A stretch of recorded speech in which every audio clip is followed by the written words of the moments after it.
So, doon sa manghuhula, bumingo na naman tayo mga kaloys. Diyos ko po, ano ba to?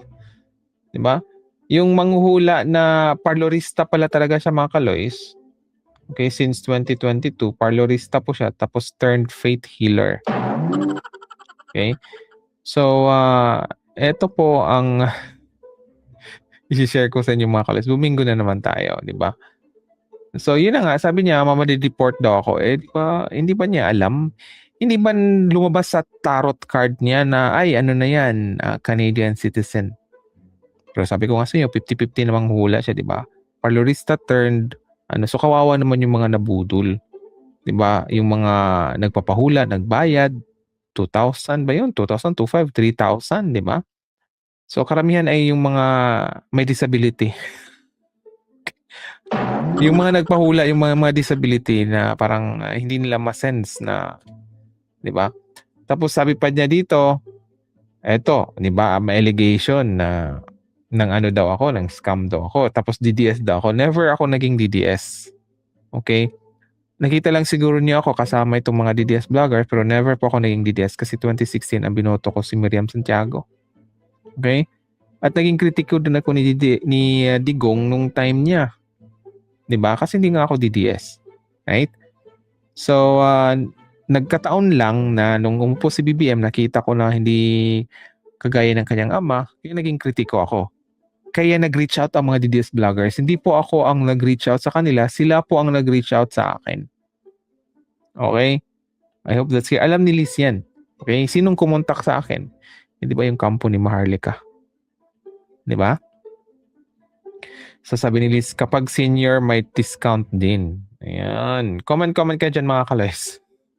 So I hope itong si dinidefend pa itong si actually mga kaloys, may pangalan na ako niya eh. I-reveal natin yan. Okay? At bumingo din tayo kasi ang daming nang bash sa akin na bakit ginaganyan mo yung babae? Sabi ko hindi naman yun babae. At inamin din niya na siya ay female. O di bumingo naman tayo sa ating analysis. Pero very obvious po yung analysis.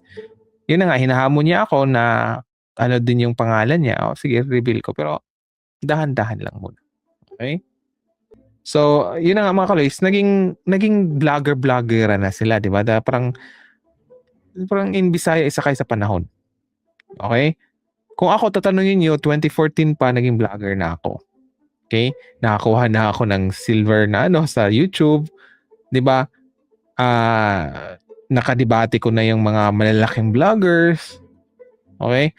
The reason na tinatakot ko yung kay Rene is naawa talaga ako kasi nga 'di ba? Halatang halata talaga na may initiation.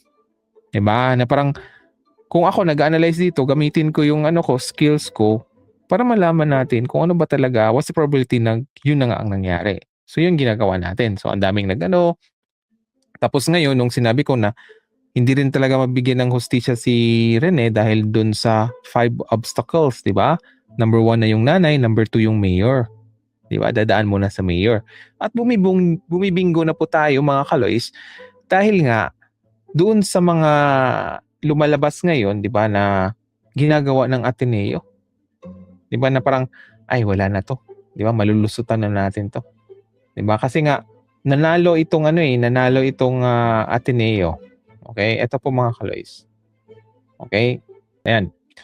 So, nananalo po sila doon sa kanilang laro. Okay?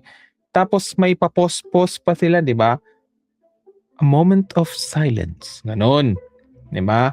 So, ang gusto nilang iparating dito, sa madlang people, di ba? Na aksidente talaga yung nangyari. They are trying to convince na aksidente talaga yung nangyari.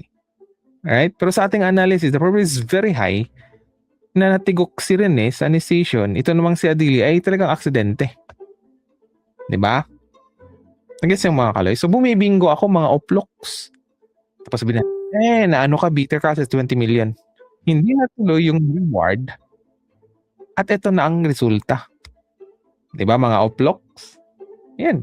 So nyaw-nyaw pa kayo ng justice for pero hindi na naman hindi kayo gumawa ng plan. 'Di ba? Paano ma-achieve 'yon? So yun na nga mga kaloys, bumibingo na po tayo sa ating analysis.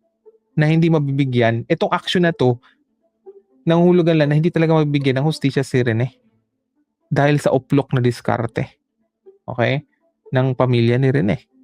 Dahil nakapalibot ay mga uploks, 'di ba, sakay sa panahon.